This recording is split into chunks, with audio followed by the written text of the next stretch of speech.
What's going on, guys? And we're back with the Davis Sports Feud, and I got my buddy Cory Sparks here. Crossed up, definitely pushed by Paul George, but everything's a push these days. I just don't think this offense is going to work very well, especially under a defensive coach like Robert. But I would still probably take like Najee Harris over one of the wide receivers. What is going on, guys? My name is Kyle Davis. This is the Davis Sports Feud. And as you can see, currently I'm by myself, but I'm not actually by myself. Normally I have my two co-hosts, Tyler Wonky and T-Bone, with me, but today I have a different special guest for you. You've seen him before. He's our resident Bears fan. He runs his own podcast, All Sports Now. Definitely check it out anywhere you get your podcast, and just check out his Instagram as well. It's the host, Cory Sparks. Come on. How we doing? How's it going? I love that intro. That blew me away. I haven't seen that yet, so that was awesome. Yeah, shout out to Skibbs, our producer. He does a hell of a job with all of the social media and everything. So, how you feeling today? As a football fan, not too well. I don't know. I'm gonna watch the Bears play the Bengals at noon, but other than that, I'm doing all right. Just moved into an apartment, hoping the Wi-Fi holds up for the podcast today. But hey, mine's been a little interesting. So if I cut in and out or he cuts in and out, we apologize. But we're going to give you the best episode we can possible. It's 11 a.m. on a Sunday, so we're doing a little pre-show, pre-kickoff show. So, we're going to talk a lot of football. We're going to talk a little bit of college football here and there, sprinkling a little bit, because generally with the other guys, they don't really like college. They like the NFL. So I know Cory's into college, so we'll see what we got going. But when we're going to kick off, we did Overreaction Tuesday last week, and I hear Cory has a pretty good overreaction to last week's NFL slate. What you got, bud? For sure, and I'm going to toss it out there before it's not considered an overreaction anymore, because I think this team's just going to explode. The Chargers are a playoff team, and I know after 1 week, a lot of people are going to go, really? I was saying that going into this year, they bolster their defense. They have Chris Harris. Joey Bosa is still and the defense was the problem, to be honest with you, along with Anthony Lynn. That defensive front is looking really dangerous. And then obviously you have the gunslinger, the guy who can throw at 65 yards. He could go toe-to-toe with Patrick Mahomes in a throwing competition. Justin Herbert, who has been phenomenal all throughout his first year. And he put up a really good fight against a really good top 5 defense in Washington last week.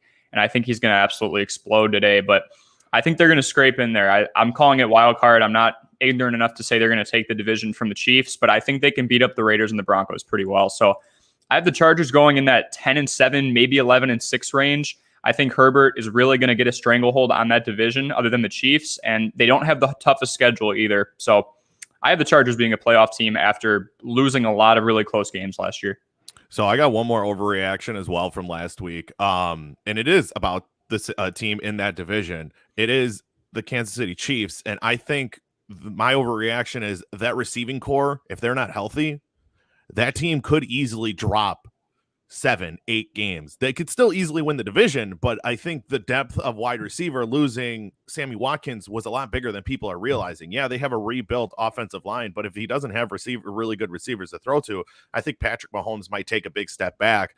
Everybody's picking him for MVP. I don't think he's going to be in the conversation if one of his receivers get hurt this year.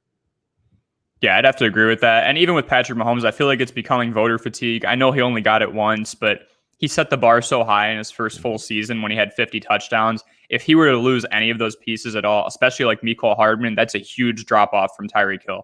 Obviously, you have Travis Kelce, who's absolutely unstoppable, but you can only throw to so many people if a bunch of your guys get hurt.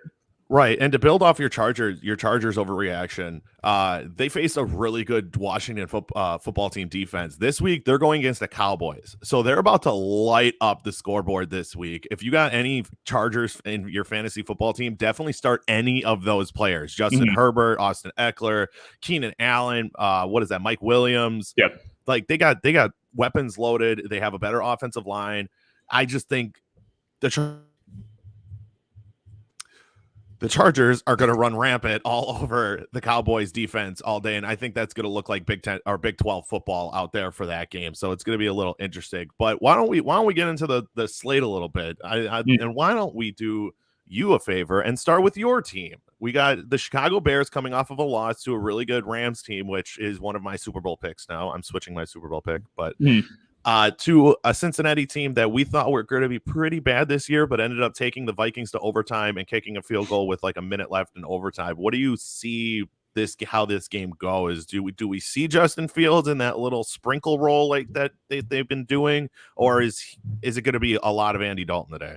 Yeah, so I have two weeks in particular in the near future that I think Justin Fields can actually get thrown in there permanently, and this is one of them. It'll either be this one or the Lions. I think if we're 0-3 going into that Lions game, we possibly see Justin if he's showing out in practice, or we can see him here, because if I'm the Bears, I see this Bengals game as a winnable game. They did impress against the Vikings, and that was a really healthy Vikings team as well, despite the fact that Dalvin Cook had another one of his days. But that wide receiving core is something that I'm going to have to watch out for if I'm the Bears. I mean, you have T. Higgins, you have Tyler Boyd, and you have Jamar Chase, who had an amazing debut and obviously has that LSU connection with Joe Burrow. Mm-hmm. We have to get in a shootout with them, and in my opinion, you're not going to get in a shootout with a 33, 34-year-old Andy Dalton under center, especially with that collapsing O-line. So in my opinion, we're going to definitely sprinkle Justin Fields in there, but if we are down 2 or 3 scores going into the second half, if I'm the Bears, I personally believe that with Justin Fields under center, that's a winnable game. If we can't win it with Andy Dalton and it's considered out of reach, I may throw him in there. Does that mean he's solidified in the starting role in week 3 against the Browns? No, but I think you throw him in here if you feel that the game's getting out of reach. Well, and the big thing with Andy Dalton is he didn't have a terrible game against the Rams. He went 27 for 38 for 206 yards, no touchdowns, but an interception, which people are going to be like, well, there's no touchdowns. But, I mean, you still had David Montgomery that had a really good game, 16 carries for 108 yards. He's always good due for every other game. He's going to break off like a 40, 50, 60-yard touchdown run, and he did have a touchdown to go along with it. But, I mean, with Andy Dalton, he is the smarter quarterback because he's obviously a veteran in the league, but you really want to unleash this rookie, Justin Fields, because you watched him in college, you watched him in the preseason too, and he looked really good. He looked like his decision-making was really good, and you're also going up against a defense that's not really that great. I think if you want to unleash Justin Fields, this might be a good way to do it. Otherwise, like you said, next week against the Lions is also a good time. Plus, I think the Lions are going to be limping in 0-2 because I personally think the Packers are going to bounce back and take down the Lions this week as well. Easily, yep. Oh, well, they should, but that doesn't always mean... In theory. Yeah, in theory. Well, what's crazy is out of all of the hosts and guests I bring on, it feels like I have very few Packer fan friends around here because I'm an Eagles fan. My co-host Tyler Wonke is an Eagles fan. You're a Bears fan, and the lone Packer fan is T-Bone that generally does it. So, I mean, it'll be interesting to see how the Packers bounce back. I guess my next question is, and it was part of my overreaction, if Green Bay and Aaron Rodgers doesn't start performing, like let's say they go 2-6 leading into the trade deadline, you think they honestly entertain the idea to trade Aaron Rodgers at the deadline? I think it depends on what his agent wants, because I think Aaron made it very clear that he doesn't want to go to a team that's in a worse situation. I mean, his big issue is with the front office and how they've handled things. And obviously the draft 2 years ago with them just grabbing Jordan Love behind his back was a big testament to that. Mm-hmm. I don't think like the Broncos move makes a whole lot of sense. I don't know if there's a certain spot where he can go right now. It would depend on what opens up, but I do think they're going to ride it out because honestly, I think if Aaron Rodgers goes out the door, so does Devontae Adams. And that is a horrible trade deadline for them. I mean, they've made it very clear that those two are a package deal and this would be the last full year. I think it'd be real awkward if he just left and Devontae Adams is stuck with Jordan Love throwing to him. So I don't see that being that realistic. I think even if the Packers did start 2-6, I don't know how many divisional games are in there. I feel like this division is lackluster enough that maybe the Vikings could take over them, but I'm sorry. The Lions, they're a couple years away from being good again. The Bears are dribbling between quarterbacks right now, and the Vikings are trying to teach Kirk how to like not be a game manager. And he's doing all right, but you can't lean on Dalvin as hard as you have been. In my opinion, that's how injuries start with like Saquon and CMC. And I don't want to see him go there, but he did get hurt in his first year, and you hate to see that stuff. So by default, I still think the Packers are going to take care of business. But to directly answer your question, let's say they go 2-6 going into the trade line. I think they ride it out, as awkward as it might be. That's fair. And I all right, I'm back. You're good. Gotta love internet. I think Green Bay will be fine, even if they go 2-6 in the leading up to week 8, because the division, like you said, is that bad. The Vikings just lost to Cincinnati Bengals, who, I mean, we all talk bad about Cincinnati, but I don't think Cincinnati's that bad of a team, at least on offense. On defense, it's another story. They just have a decent amount of a lot of weapons on the offensive side of the ball. They need a little bit more offensive line work, and you can really see Joe Burrow flourish. I think Joe Burrow could be a candidate for comeback of the year, comeback player of the year, but there's so many other like players around that. But I don't know how I got on that tangent with the Bengals, but I do that all the time. That's basically my podcast. We go from topic to topic to topic. But I think the Packers will bounce back Monday. I think they're going to look great too, because they have a week under their belt. I think somebody took Aaron Rodgers aside, probably Devontae, because you saw Devontae and Marquez and Rodgers sitting on the sideline at a couple points in the game, be like, "Hey man, it looks like they're saying, hey man, is your head really here? Are you really in this?" But I don't know. All things will tell Monday night against the Lions. Now, moving on to my my favorite team, the Philadelphia Eagles are 1-0, coming off of a phenomenal game against the Atlanta Falcons, which, Wonky, the Falcons are not good. I'm telling you, he's been riding the Falcons so hard, and he's like, yeah, they'll come in second. I'll be like, yeah, they're going to come in dead last, man. But the competition steps up very mightily against the San Francisco 49ers, where you're basically going to be going against a college defense in the Falcons to an all-pro defense in the 49ers. You got defensive weapons all over the board for San Francisco. I think it's going to be a real interesting game, but I do think Philly has a chance, but it's an outside chance. I would definitely give the nod to San Francisco in this matchup, but watch out for Jalen Hurts. He is elusive.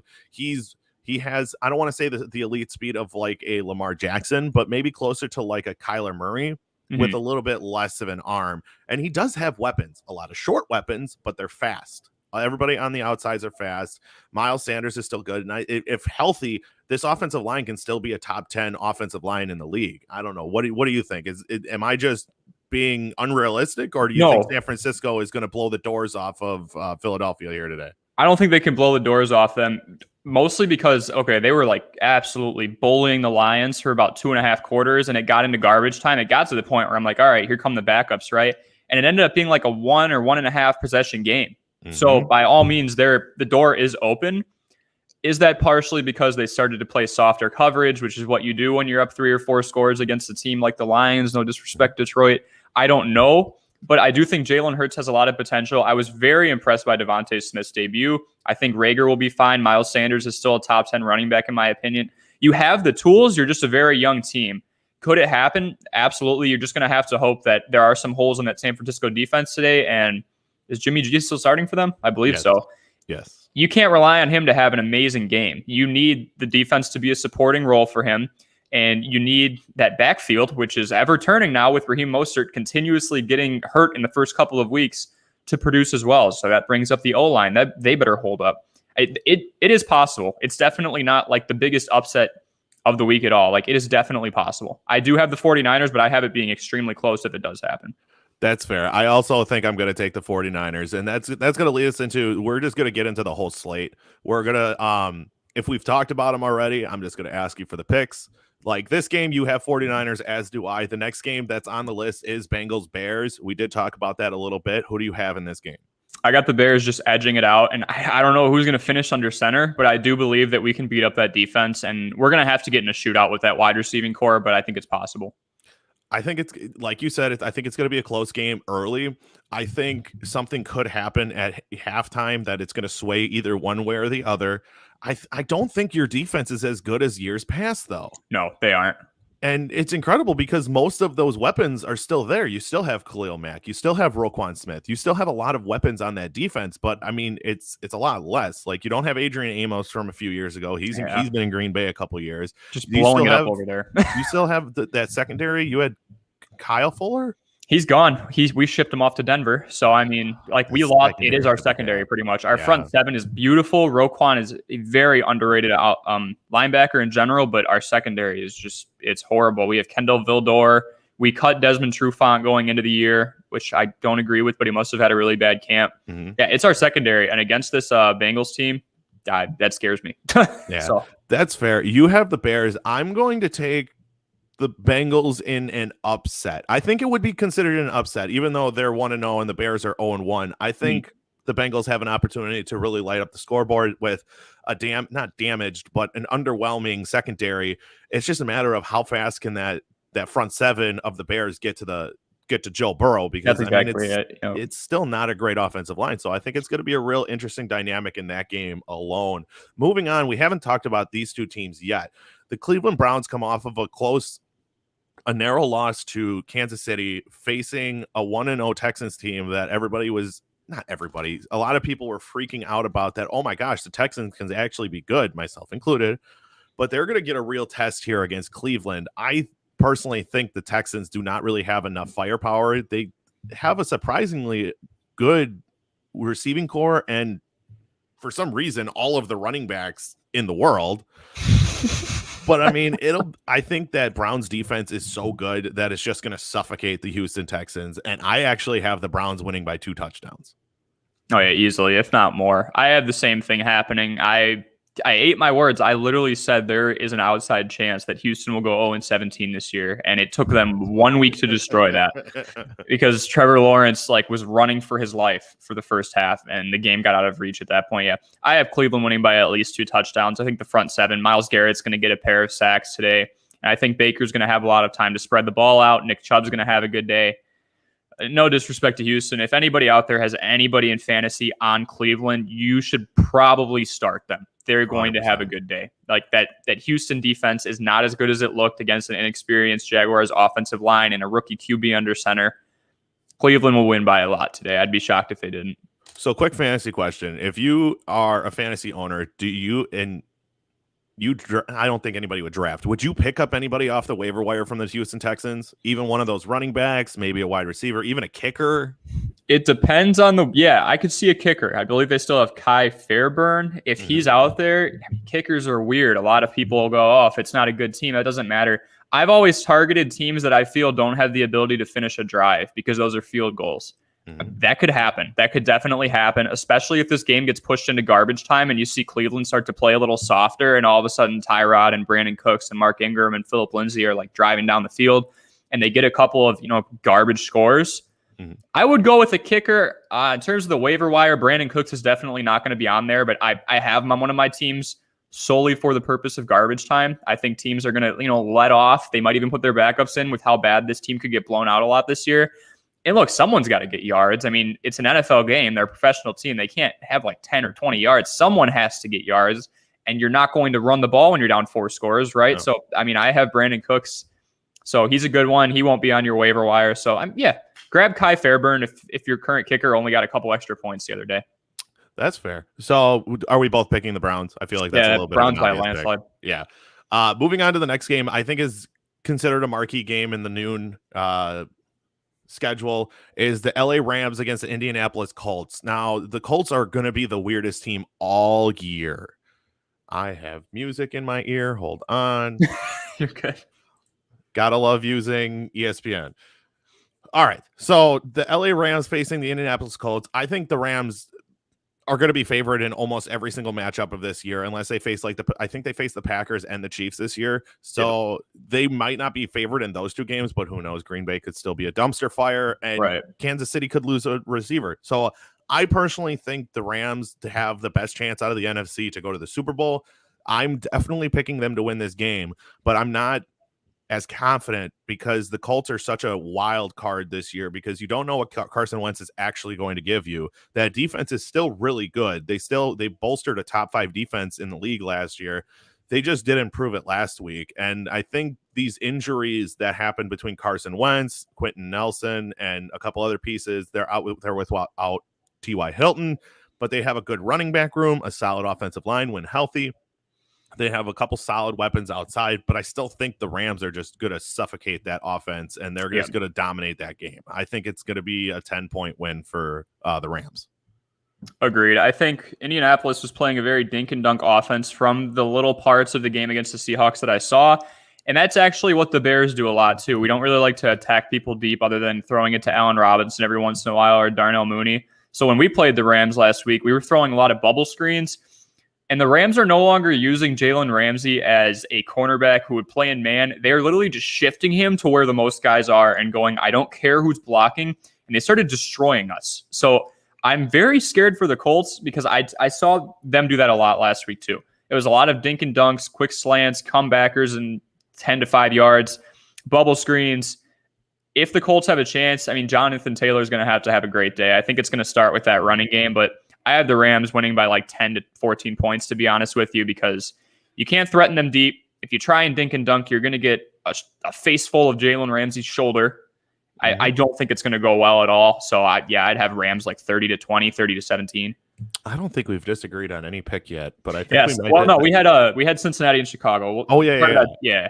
I was going to say the next game I think we're going to disagree on, but I'm going to let you lead on this. This is the Buffalo Bills coming off of a defensive struggle against arguably the best defense in the league against Pittsburgh, going against Miami, who got another win. Tua is undefeated against Bill Belichick. I'm going to give you the floor. Who do you think is going to win between the Bills and the Dolphins?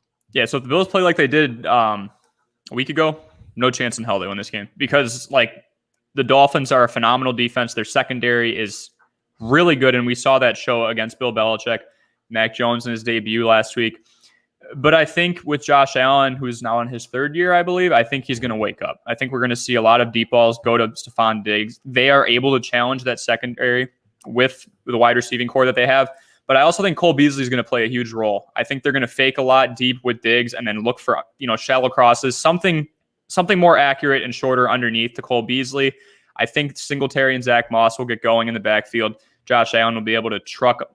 One thing I will say about Miami, their defense is pretty small. So I think they're going to try and get Josh Allen to just run QB draws and put his shoulder down a lot. But I think this is a redemption game for Buffalo. It is going to be extremely close. I would say 23-20. It's going to be a game that has to be grinded out. But I can't see Buffalo starting the season off 0-2. It will be a very close game, though.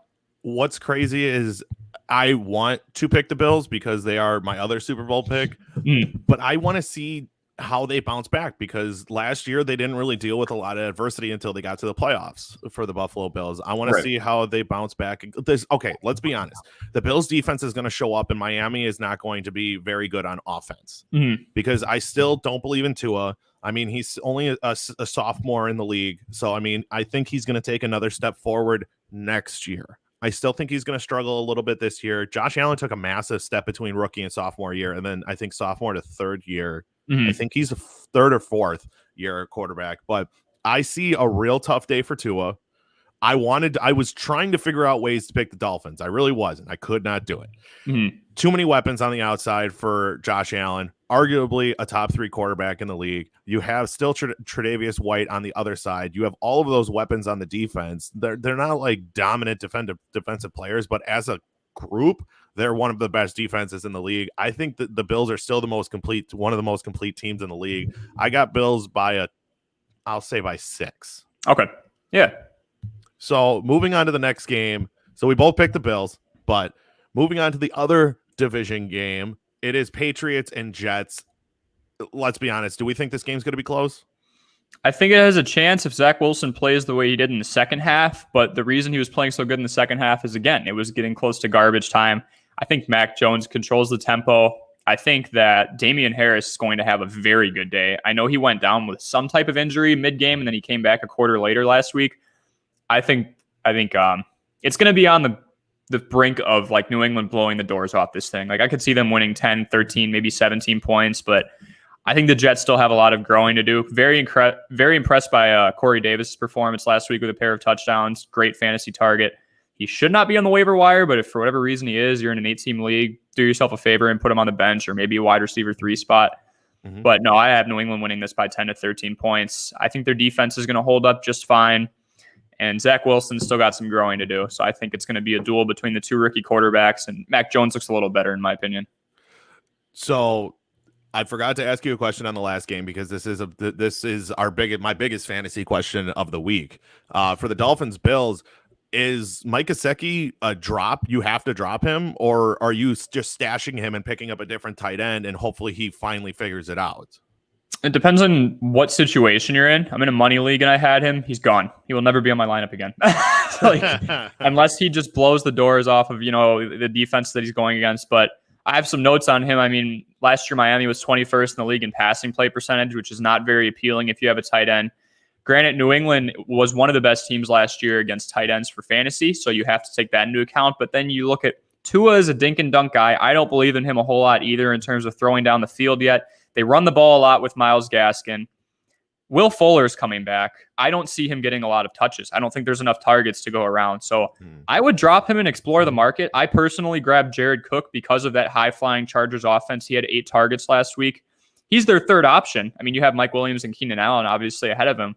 But Justin Herbert throws the ball a lot. And he threw it against a Washington team that you don't want to throw the ball against. But he still did it, and he did fine. So I've swapped him out for Jared Cook. If you're urgent and if you have money on him, I would at least bench him. Don't give him another chance. Don't do that against Buffalo. Absolutely not. No. But I do not start him. Like if he has a breakout day, I'm sorry, but I don't like his chances. All right, that is exactly what I like to hear because I already dropped him off of one of my Yeah, leagues don't already, mess with him. So back to the Patriots Jets. They're both coming in at 0-1. Patriots are gonna. Bill Belichick's coming in pissed. He doesn't like losing to the division opponents. He lost the last 2 to the Dolphins. And he's coming in and he's like, oh, good. We just get to beat up on the Jets. The thing is as bad as we all think that this Jets team is, and I think we all agree that they are bad. I think they're only a 5 or 6 win Jets team. This Patriots defense can be good, but without Stephon Gilmore, I think there's holes. So I think that's going to give opportunities for Zach Wilson to start hitting Corey Davis. They have Jamison Crowder too. They right? also have Crowder. Yep, he's there too. And then the big name I want to see on this offense for the Jets is I want to see Michael Carter come out and start really playing well. That rookie out of North Carolina. I know they have Tevin Coleman and they mark him as their RB1, but I think within a couple weeks you're going to see Michael Carter take over that number 1 slot really quick. And let's be honest, Zach Wilson didn't look terrible last week. He just had a couple plays where it's like, oh, yeah, he's still a rookie. He's still getting used to the speed of the game. I think he'll be okay, just not in this game. I think the Patriots are too good at scheming. They don't have like the star-studded offense that we're used to seeing with them, but I think they have enough weapons on offense, and it's still a really good defense to take care of business against the Jets. I got them winning by like 6. Yeah, that's fair. So moving on to the next game, the Raiders are their fairy tale is going to get bursted real freaking quick against this Pittsburgh defense. They looked good against Baltimore. They hemmed in Lamar Jackson as much as they could, but they forced him to be what we know he can't be. Lamar Jackson's not like a deep ball passer or even a medium ball passer. He runs that the play action and he runs the read option play a lot. He has the best legs at quarterback in the league. But I mean, the Raiders made him do what he didn't want to do, and that's throw the ball. So good on John Gruden for that. Good freaking luck this week. You have the best defense in the league coming in. Derek Carr is going to throw the ball to Darren Waller at least 15 to 20 times again. But what I don't understand about the Raiders is that they have all of these options. They have Henry Ruggs. They have no, they don't have Aguilar anymore. Who's their number 1 there? I forgot their receiving core because everything's always about Darren Waller. It is. Let's see, Henry Ruggs, and then Brian Edwards is there too, and then Hunter Renfrow. Yeah, they only have 5 wide receivers on their depth chart. That's a little concerning. A little, but you know, Gruden likes to be unorthodox. I don't see a way that the Raiders can win this game, if I'm being completely honest. Yeah, no. And I wasn't a big backer of the Steelers at the beginning of the season, before the season. But Ben looked okay. He didn't look great, but he looked okay. Najee Harris, I think this is a bounce back game for him. I think he has a 100-yard rushing day, and I think Pittsburgh cruises to a 14-point win in this game. For sure. I would have to go with the same thing. I think Pittsburgh's going to handle them pretty easily. You can make an argument both of these teams kind of didn't get lucky, but okay, the Ravens went up against a team that is meant for running that was missing 2 of their top running backs, and that basically put all the pressure on Lamar to, like you said, throw it deep and such. Pittsburgh just outplayed Buffalo. Buffalo had 2 plays in particular. One was a deep crossing route. I don't think it was to Diggs. It was to possibly Cole Beasley where he dropped it. That would have been huge late in the game. And then there was a play either at the end of the first half or beginning of the second half when it was still a low-scoring game where Stephon Diggs was just overthrown. He completely blew out whoever was guarding him. It was a wide-open touchdown, and Josh Allen just missed the mark. So Pittsburgh played against a team that was playing their game for about 90% of the game, And the Raiders played a Ravens team that was literally missing their identity. They could not run the ball with who they had on the field at that moment. So with that being said, I mean, I'm not high on Pittsburgh going deep again this year or anything, but they didn't go deep. They got first rounded by the Browns last year, but I have them handling the Raiders pretty easily. That's fair. I want to root for the Raiders. I really do. Because I always want to root for the Raiders because I love their fan base so much. Again, there I go. All right, cool. Gotta love the internet. Right. I think the Raiders will take more games than we thought at the beginning of the season, but I don't see a way for them to win this game. Moving on to the next game, two teams coming in at 1-0. The Panthers with a game against the Jets. It was the Jets, right? Yeah, and Sam Darnold came out and he played very well. He completing 65% of his passes, maybe even 70% of his passes. Yeah, it was up there. 280 yards and a touchdown. He looked good. Christian McCaffrey, he's healed. You better watch out. He's still there. But the problem is they're going up against a team that is living on top of cloud 9 in the New Orleans Saints.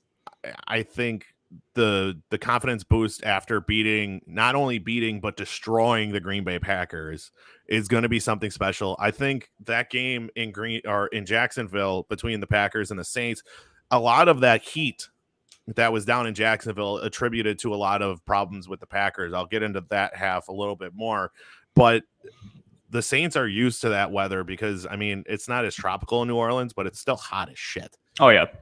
So I think that attributed to that win. But in this matchup, I still think the Saints defense is a step below elite. So they're very good. They're still a very good defense. I don't think you're going to see Jameis Winston do what he did last week. I don't think this 5 touchdown thing for 160 yards. That was the weirdest stat line I ever seen. It really was. And I was dumbfounded by how well they controlled the ball. I think Sam Darnold and the Panthers, with how many weapons they have, I think they have honestly more weapons than Green Bay does. Yeah. On offense, at least. The Panthers do. I think the Panthers will make this a much closer game than the Packers did last week, but I still think the Saints can win this game. But I do think Jameis Winston's going to throw at least 1 interception this week, and I don't think he's going to get more than 2 touchdowns. But I have the Saints winning by a field goal. Okay, yeah, I think it's going to be extremely close. I mean, when you wallop a team like Green Bay, who's arguably still top 5 in the NFL, although I wouldn't make the argument after how they performed last week, it's hard to come down to earth without actually being humbled.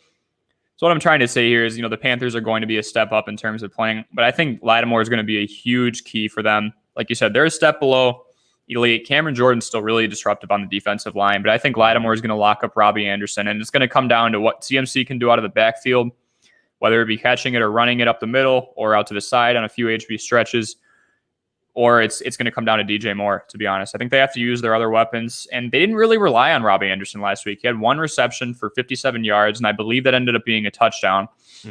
So if they can do what they did last week, they'll make it close. But I still think Lattimore is going to be very disruptive. They may even switch him on to whoever has the hot hand. If it's not Anderson, they'll put him on somebody else. But I have the Saints by 6. I think they're going to control the tempo. Jameis will definitely make a mistake here or there because I feel like after having such a perfect game, you can expect him to try and be more aggressive. Like, oh, I got this. I just torched that Green Bay secondary. You can't do that to everyone. So I think, 2 touchdowns and 1 interception is a pretty good prediction. But I have New Orleans by 6. Better running back, Alvin Kamara or Christian McCaffrey? I'm going to say Alvin Kamara just for the sake of durability. I mean, we haven't seen CMC for a full season in a while, and I do think Alvin Kamara is a little better at reading blocks, whereas CMC will just stiff arm you and throw you out of the way. So that's more of a stylistic thing, whatever you prefer to watch, but I would take Alvin Kamara just for the sake of durability. If they're both healthy, CMC in a heartbeat. But thank you, Cisco. I figured you'd like that. I figured you'd like that. I agree with him. I think the Bears will win today as well. Or no, I don't. I don't know about that game. That game's so weird. That's the coin flip of the week. It really is. And then he also says that Kamara is the better running back out of him and CMC. Moving on to the next game. I don't think this game's going to be close either. It's Denver versus Jacksonville. Yeah, no. I think Denver's starting to build a defense that they used to have when Peyton Manning was there. I think they have the weapons that could be as good offensively as those offensive weapons were there. But did we figure out how long Jerry Jeudy's out? I can look that up right now. IR for He's on IR for 6 to 8 weeks. Yeah, it's going to be at least okay. 6 to 8 weeks. So, and that makes Sutton their number one, which he was a couple years ago before Jeudy burst onto the scene. So I'm not too concerned. Tim Patrick had a good day, but yeah, he's going to be out at least half the season, almost. Yeah, that's tough. I want to say Jacksonville because I want to see Trevor Lawrence do well. I just can't see it happening for at least a year or two. I think he's going to be one of those quarterbacks that have a real rough first year. They rebuild and they get another draft pick, maybe another receiver, a really good receiver. Maybe they build up that offensive line. But Trevor Lawrence is going to have a rough year. He threw 3 touchdowns last week, but he also threw 3 interceptions. So with that stat line, he's going to start. He could look like Jameis Winston by the end of the year from a couple years back, where he threw 30 touchdowns, 30 interceptions. Oh boy. Oh man, Cisco's riding the Trevor Lawrence train. Lawrence throws for 4 touchdowns. You heard it here first. Thank you, Cisco. I don't think he'll throw for 4 touchdowns, especially against that stingy defense. Patrick Surtain looks like the real deal from Alabama. They still have that stout defensive line. They still have Von Miller, who I already said I was wrong about Von Miller. I think the Denver defense is going to absolutely suffocate the Jaguars offense. Denver's not going to put up a lot of points, but they're going to win. It's still going to be kind of close, but I think that the defense of Denver is just going to suffocate Jacksonville. I have Denver winning by 5. Okay. Weird number, but 5. I could see that, though. I think it's going to be an ugly game. I agree with you pretty much on everything that you said, and that Denver's not going to blow anybody away with points. But I do think that secondary especially is way too complex for Trevor Lawrence. Like, I'm sorry, if you just threw 3 interceptions against Houston, who I projected to go like 0-17, Denver's a step up from Houston. I mean, you can only go up from there. And I'm sorry, Houston, but until you prove me wrong, you're still a bottom like 3 team in the league. Just considering your situation, unless Deshaun Watson's like 27 cases get dropped, which I don't see happening. So with that being said, I mean, they have Kyle Fuller, they have Patrick Surtain, who I'm extremely high on, and they have Justin Simmons at free safety, who is a top 5 safety, if not top 3, in my opinion. Still got Von Miller. You have Bradley Chubb as well. I think it's just too complex of a defense for Trevor Lawrence to figure out. I hope he had a good film week because it could be just as ugly this week. He has the potential to throw for 4 touchdowns, but you can't just challenge them. I don't think you can. You better hope they're playing zone. I don't know what their scheme is against this wide receiving core, but I think Jacksonville better lean on James Robinson a lot more as long as they don't get behind super quick. And I think Trevor Lawrence is going to have to dink and dunk and kind of go up from there, because if you come out flailing against that secondary, you're going to get bit. So I have Denver by 6. I would say it's going to be like 21-15. Also a really, really weird score, but it's going to be an ugly game. I mean, neither of these offenses are blowing anyone away. Cisco's gonna make me lose my mind. James Robinson over 250 total yards. Denver's defense is good, Cisco. As a fantasy owner, I would love to see that. Oh yeah. I got him in one of my leagues, and I'm waiting for him to pop off, because once ETN went down, I was like, all right, James Robinson's easily gonna pay. He's a feature back. Oh yeah. So we both picked Denver in a close-ish game. Moving on to the 3:00 window. I can't believe that was all noon. That was a lot of noon games. That's a big noon slate. Yeah. So moving on to the 3:00 slate, I don't think this game's going to be close. I already know this game was. The Minnesota Vikings are going against Arizona Cardinals. I think that man Chandler Jones is going to feast again, and I think Chandler Jones is going to go for the record this year. I'm calling it right now. That's my big hot take of the year. Chandler Jones is breaking the NFL sack season record for 2 reasons. 1, he has 5 sacks already. 2, there's an extra game. Yep. There is an extra game. You're going to see a lot of these records broken. I think the first one you're going to see is the sack, and then the second one you see is going to be the passing yards in a season, because you have a league that is all about passing the ball, and 2, you have that extra game again. I think every conversation that it's going to start with on pay. Cisco, I love it. He's not wrong. He's not wrong. We'll see what he does today. He gets another 5 sacks today. I'm saying he's getting 85 sacks. Oh, easily. Yeah. So there's 2 reasons why I think this is going to be a blowout. One, the Vikings lost in overtime to the Bengals, which I've said is not going to be a good team, but they still could be a good team. We just don't know. I don't believe in Kirk Cousins.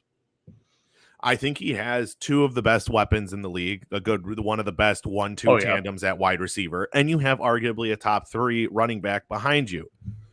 If you don't win with that offense and you have a pretty good defense, I would say top half. I wouldn't say they're elite. I wouldn't say they're really good. I would say they're run of the mill. They're average defense. This team on paper, you look at the name. You look at the names and you look at the numbers, this team should be at the top of the division, and they should be competing with Green Bay for the number 1 spot in the division. Kirk Cousins is just not a good quarterback, in my opinion. And I think Arizona, coming off of that like ridiculous play from Kyler Murray and Chandler Jones, I think they're going to continue riding high. I think Christian Kirk's going to get numbers, and they have arguably the best wide receiving core, like top to bottom for Arizona. It starts with D Hop. You have Christian Kirk. They still have Andy Isabella. They have, I'm missing one, AJ Green even chipped in a couple. Like, they top to bottom, they just have weapons everywhere on both sides of the ball. I think Arizona wins this, and I think they win by 2 touchdowns. Yeah, I don't see this one being close. And I have to agree with, again, everything that you said. You hit it on the nail on that. I wouldn't say Kirk Cousins is horrible, but when you're given that many weapons, you have to be a playoff team. And for them to be mediocre as long as they've been, especially with Delvin out of the backfield too, are you kidding me? Like, everything is set up well. And I can't use the defense as an excuse for him either, because they're not getting in shootouts. It was like 26-23 or somewhere in that ballpark. Correct me if I'm wrong. Last week, you need to score 30 with that team, especially against the defense of the Bengals, who by no means is scary. 27-24 for the 27-24. Yeah. So, I mean, so you put up 24 points in 4 quarters and some overtime with Justin Jefferson, Adam Thielen, Delvin Cook against, I would say, a bottom half defense in Cincinnati. There's no excuse for that. You have to be able to utilize your weapons. You have to be able to throw down the field more. I'm not going to call him Drew Brees, but he does not throw a lot of deep balls at all. So I have Arizona winning by, I would say, 10. I think Dalvin Cook's going to have a decent day today as long as he can avoid. They're not going to run at Chandler Jones. Hot take. Not at all. They're going to run wherever Chandler Jones is not. But yeah, but the problem is you know what's on the other side? JJ Watt. Yeah. Oh, I forgot about that. That's a stacked team. That is, then I said that at the beginning. I don't know if you saw this take. This was when we were doing our preview of that division, is that with JJ Watt coming in, he's not going to put up all of these numbers. He's going to maybe get quarterback pressures, but he's going to warrant double teams every once in a while. And you know what that does? You got this monster on the other side of the line in Chandler Jones, and he's just going to be single covered every single time, and he's just going to run him over. That's what I think the JJ Watt effect is. It's not the JJ Watt effect that he's going to be a DPOI candidate. He's a distraction for the actual DPOI candidate. Mm-hmm. Yeah, I agree. I think it's kind of going to be like the situation with Houston 6 or 7 years ago, where it was him and Jadeveon Clowney, except now he is taking the second role. And yeah, Chandler Jones is just going to rack up the numbers. And he basically has a full 16-week season to break this record, and he gets a 5-sack head start. That's nuts. So insanity. So we both have Cardinals winning big. Moving on to the next game, I think this is another blowout. Atlanta comes off losing to a Philly team that we didn't think was going to be very good this year, but they got the doors blown off of them. And now your consolation prize, you know what you get next week? The Super Bowl champion Tampa Bay Buccaneers. I don't think we need to go too deep into this, but I just want to point out that the line for this game is 12.5 to Tampa Bay. That is one of the steepest lines you'll see in an NFL game this season. I think it's going to be early and often. I think Tampa Bay is going to dominate this game. I don't feel the need to talk too much about this, because the only thing I have good to say about Atlanta is that Kyle Pitts should look good in this game, because that is the one thing that Tampa Bay gives up is fantasy points to tight ends. So if you have Kyle Pitts, although it's not going to look good and you're not going to feel confident about it, I think he's going to go for at least 10 points in PPR leagues this year. Other than that, I got a 3-touchdown win for Tampa Bay.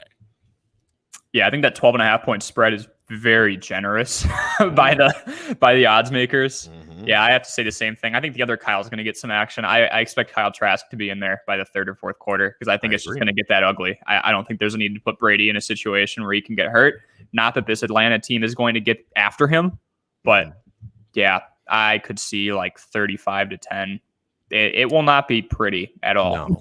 No, not at all. If you have any Tampa Bay players on your fantasy squad, start them. Yeah, don't make the mistake of. I think I had a rule last year where if one of my wide receivers or tight ends was going up against the secondary in Atlanta, and they haven't changed much since then, you just start them because that's the game plan. You attack their secondary. That's where they're most vulnerable. Yeah, that secondary hasn't been good since Desmond Trufant left. Yeah. And it's crazy because Desmond Trufant all of a sudden fell off. All right. We got another Cisco comment. You'll like this one. Justin Fields finishes with 13 fantasy points, which means he's going to get an extra look today. Yeah, definitely. I would love to see that. I'd love to see what he can do over the course of a whole series because we were kind of just sprinkling him in everywhere. If he gets 13 fantasy points, that tells me we throw him in like the middle of the third quarter and he takes over and maybe we do something we're not supposed to. So I'd be okay with that. All right, moving on to the next game. I think this is going to be a more interesting game than I thought leading into the week. This is the Dallas Cowboys coming off of a loss to the Tampa Bay Buccaneers in a close game, and the Chargers coming in. You like Big 12 football? You watch Oklahoma, like Oklahoma State? Oh, yeah. So Saturday is coming to Sunday today. You're going to see I'm going to throw a wild number out here. I'm saying both teams are scoring 40+ in this game. I can see that. Because both teams have outstanding offenses. The defense of the Chargers are good, very good, I would even say. But the weapons that Dallas has is just going to be too good, and they're going to put up points against anybody in this entire league. Because it starts with Amari Cooper, Michael Gallup, CeeDee Lamb, Ezekiel Elliott. That offensive line is still good. Tony Pollard is still a good change of pace back. It's just losing DeMarcus Lawrence is going to be ridiculously huge because that means Dak Prescott has to put up 500 yards instead of 450 yards every week. Right. And this is another one of those teams that if you have a Cowboy on your squad, start him, except for the kicker. Don't start the kicker. Yeah. He can't hit the broadside of a barn, it looks like. My gosh, I know. With that said, I think as good as the weapons are for Dallas, I think the Chargers and Justin Herbert could throw for 500 yards in this game. Oh, yeah. Honestly. Keenan Allen could go for 100. Austin Eckler could go for 100 out of the backfield, and he could also get a decent amount out, like running the ball and catching the ball. So I'm very happy that I have him. You also have the weapons of Mike Williams, and then that defense, you switch sides. You still have Derwin James. You have a Bosa brother over there. I think the Cowboys are going to put up points. They're not going to put up enough points, and I got the Chargers winning. Let's go 52-49. All right. I was going to say, I think this is at least a 90-point game if you combine both scores. This is where we divert. I think I'm going to check because the spread keeps changing, but the Cowboys are actually favored. I want the Chargers to win. I have the Chargers favored. Oh, the Chargers are favored. Okay, so I have an upset then.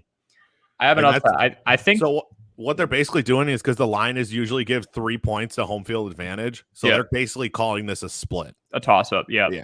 Okay. So, and I could see it being a split. I mean, it's going to be a shootout very similar to the Cowboys and Browns game last year where the scoreboard was just absolutely lit up. I have the Cowboys pulling off what would be the upset then. I think that onslaught of weapons is going to get them into an arms race. Nobody's getting blown out except the opposing defense. Like, these teams are going to be going toe for toe. I could literally see it being like 51-49 or something crazy like that. But I do think that Dak Prescott's coming in with a lot of hunger, and seeing what they were able to do against that relatively impressive Tampa Bay Buccaneers secondary, although I still think they were half asleep, they made it a game, and they made it a lot more of a game than I expected. So I think Dak is going to have a phenomenal day. I think you're finally going to see Ezekiel Elliott slowly return to that form we saw him in 2017, 2018. And I have them in a shootout. I don't know how confident I am with it. This is another one of those games where I think it's a toss-up. But I do think Dallas, it's an arms race, and I think Dallas is just going to win it. I can't ever root for the Cowboys. Yeah, I forget who I'm talking to here. Can't ever root for the Cowboys. It's not going to happen. I see it's going to be a close game up until the fourth quarter, and then Dak has an opportunity.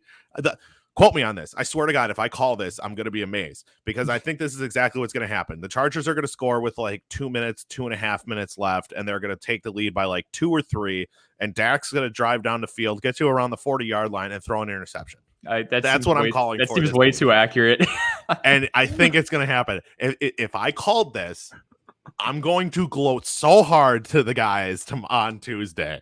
But I got the Chargers winning by a field goal. If anything within that ballpark happens, I will go on my Instagram for the sports podcast and say the Eagles are the best team in the NFL.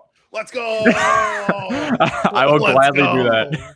I'm going to hold you to that. Yeah, no, I will do it. I will do it. All right. So we split on that one. You got Cowboys, I got Chargers. Moving on to the next game in the 3:30 window, it looks like the game of the week. We have the Titans facing the Seahawks. I don't know where to go with this one, so I'm going to let you lead on this one. Yeah, I have the Titans coming in for a redemption game. I thought they were going to win that game against Arizona by a slim margin, and they got absolutely blown out. I see Lewan holding up a lot better on the offensive end. I think they're going to be able to actually lean on Derrick Henry because they won't be down a ton of scores. Once you're down 2 or 3 scores, you can't lean on your running back. I don't care who it is. So that was part of the issue too. He didn't get enough carries until like the fourth quarter. I think this offense is going to dominate, though. I think time of possession is going to be huge. They're going to be very annoying in that they get 7 or 8 minute drives and they just don't let Russ touch the ball enough. Mm-hmm. So I have Tennessee winning, I would say 27-24. All right, good. We get to disagree again. This is another one of those offenses that's so loaded that they're going to score points and they're going to basically try and outscore you in every game. Their defense did step up last week. I do want to look real quick at what the score was. It was 28-16 against the Indianapolis Colts. So, I mean, that's an offense that's not that great, but I still think Seattle's defense is going to be better this year than years prior, especially, I mean, it's hard to be worse than you were last year when it was historically bad. Yeah. Them and the Cowboys. I think the Cowboys are going to have the most historically bad defensive season this year. I can see it. But I think the offense of the Seattle Seahawks are better than the offense of the Tennessee Titans. The Titans obviously have good weapons. Julio Jones, A.J. Brown, Derrick Henry, a good offensive line. They lost. I think losing Jonnu Smith is going to be bigger than people realize this year because that's his security blanket around the goal line. So I think Ryan Tannehill is going to lean more on Derrick Henry eventually throughout the season. He had a real bad opening game last week, but I want to see. I made my hot take that Julio Jones is never going to get another 1,000-yard season. Do you agree or disagree with that? Yeah, I think he's more over the hill than a lot of people want to expect. And even with 17-game season, he'll be in that 600 to 800-yard range. But especially on that team that's very run-heavy and likes A.J. Brown a lot, I don't see him getting enough targets or capitalizing on said targets. So, yeah, I'd agree with that. I think he's way over the hill. So with that said, I think the Titans can put up points on this Seahawks defense, but I think the combination of DK Metcalf and Tyler Lockett with Chris Carson in the backfield is going to put up so many points that I just don't think the Titans can keep up with them. Unless the only way I see the Titans winning this game is if they make it ugly and they make it like Derrick Henry pounding the crap out of them and the Seahawks offense is just not on the field. Mm-hmm. Otherwise, I have Seahawks by a touchdown. Okay. So moving on to the final game of Sunday, it's the Sunday night game. 3 weeks ago, this would have been the most interesting matchup of the week. I don't think it is anymore because of the identity stolen from the Ravens. Ravens, Chiefs coming off of just another win, I guess another run-of-the-mill win, which is weird to say because it was only a 1-score win in the last couple minutes of the game to Tyreek Hill, but when you have Patrick Mahomes and Tyreek Hill, I guess you can do whatever the hell you want. Literally. Now, am I going to say this is going to be a blowout? No. I don't think it's going to be a blowout because I still think the defense of Kansas City is a little suspect. They have good weapons on that I think they still have Chris Jones, right? Yep. They still have a subpar secondary, but the big change that the Chiefs made is that offensive line, and I think they're going to need it against this Baltimore team because they have weapons on the defensive side of the ball. They have Patrick Queen, who's starting to come into his own from LSU. I think he's a second-year guy now. I think this Ravens defense can give him fits, but I think the Chiefs win by 10 points. Yeah, I'll say it's a little more than that. I'd say like 13 to 17 points out there. I think Kansas City is going to be able to get a couple of deep balls on them, But to be honest with you, I think Lamar is going to have to run for a lot of yards to make it even close. I think Chris Jones is going to have a decent day. I don't know if he's going to get any sacks, but I think there's going to be a lot of pressures just for the sole purpose that Baltimore is going to be down. And what do you do when you're down? You have to pass the ball. Lamar is going to be looking. No one's going to be open. And Chris Jones is just going to be like, hi, it's decision-making time. I'm here. So, yeah, I would say 13 or 17-point deficit. I agree. This would have been a really good game before Gus Edwards and J.K. Dobbins both went down with the same injury. But no, I mean, I think it's going to be the Chiefs are going to handily beat them. All right, to finish out this slate and this episode, because unfortunately we're not going to get to college football. We did run out of time. Green Bay Packers coming off of a horrific loss, and they're going to take on the Detroit Lions, who didn't look like a football team in the first half, but decided to make it a game. Where do you think this is going to go? Do you think this is going to, I know we talked about it briefly. Do you think this is going to be as big of a blowout as we both think it's going to be? Yeah. So, you know, those little anger toys that people get, like they can squeeze them when they get extremely like pissed off for therapy. This is going to be that game. And the Lions are that little toy. I think Green Bay is going to kill them. I'm not going to lie. And Green Bay doesn't have to play good to kill them. You can kill them with Devontae Adams. You can kill them with MVS. You can kill them with Lazard. You could give Robert Tonyan a phenomenal game again, who had 10 or 11 touchdowns last year. You could make it the Aaron Jones game. You could quite literally pick 1 out of 5 ways to beat this Detroit team just because of the gap in skill that there is. So I'm going to go like 37-10. I don't think Green Bay is going to let their foot off the gas pedal until there's all zeros on the clock in the fourth quarter. I think they took last week personal. At least they should have. And if they do anything less than absolutely hand it to this team, I would be very concerned. But I don't think that's going to happen. I think Green Bay is going to handle them, and they're going to do it for all 60 minutes. Only problem I have with your theory, I do think the Packers are going to win. I think it's going to be a comfortable win. I don't think so. The line is 11.5. Yep. Believe it or not, I don't think the Packers cover that. Okay. They will win, but they won't cover. And here's why. DeAndre Swift. You're missing Zadarius Smith on the other side of for the Packers. That front seven was obviously destroyed last week by Alvin Kamara and whoever their back. I forgot what the name of the backup Saints running back was, but I see DeAndre Swift having a good game. I do see both teams scoring a decent amount of points. I think Jair is the real deal. I think Eric Stokes, and you still have Kevin King playing corner. He's still going to get burned at some point in the game. As much as I want to say the defense of the Packers can suffocate this Lions offense, I still think you're due for at least 1 or 2 big plays because Kevin King is still garbage. I'm going to go with 35-27. Okay. So I think the Packers win, but I don't think they cover the line. Do you have anything else you want to get off your chest before we get out of here? I will say this. I was looking at their depth chart. I know it says DeAndre Swift's like a high questionable right now, but then that just brings in Jamal Williams, who had a good week 1. If you need any last second waivers, like to pick up, or you want someone to fill in, there's no bye weeks yet, but if you just want to make a swap and you're sick of someone in like your flex position, you're in a 12 to 14 team league, grab Quintez Cephas. I think even if this goes into garbage time, Terrell Williams is out. Khalif Raymond is questionable. This wide receiving core is so shallow that they're going to have to lean on Hawkinson, but they can't give him like 20 targets. At least I would hope not. Quintez Cephas is going to have a decent game, and I think he's the one that's going to be targeted a lot if Kevin King lines up against him, which is pretty likely.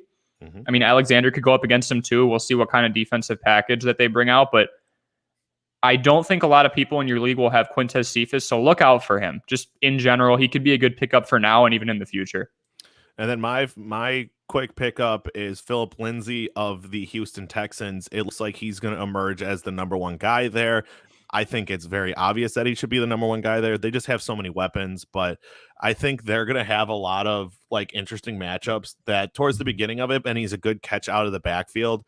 I don't think he's going to have a good week this week, but stash him on the bench and see what happens when they start getting into the season more and they really have a true identity. I think Philip Lindsay is a good pickup for this week, and I think he's going to be available in most of your leagues.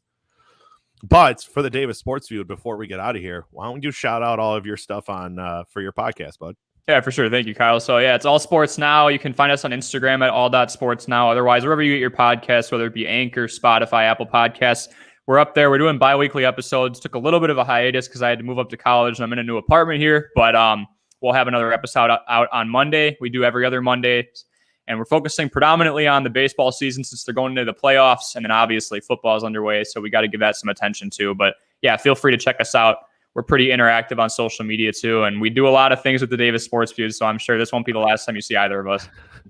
And as you mentioned, baseball, congratulations to Milwaukee Brewers for being postseason bound. I was there last night. What a game. You had a catch of the year candidate for Locaine. He had to come out, unfortunately, for a shoulder injury. Christian Yelich had a good on the run catch as well. And then one of the best slide into home plate where he did like a little swim move to avoid the play. It was such a great game. Congratulations to Milwaukee Brewers.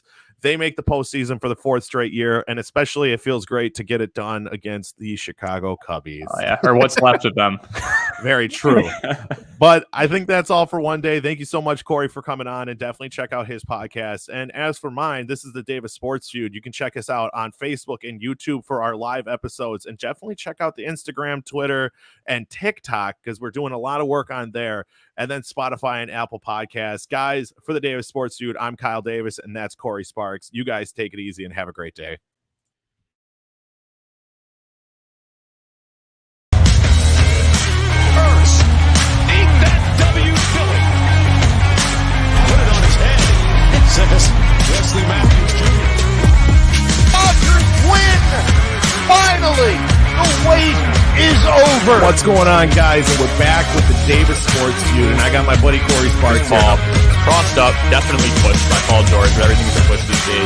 I just don't think this offense is going to work very well, especially under a defensive coach like Robert. But I would still probably take like Najee Harris over one of the wide receivers.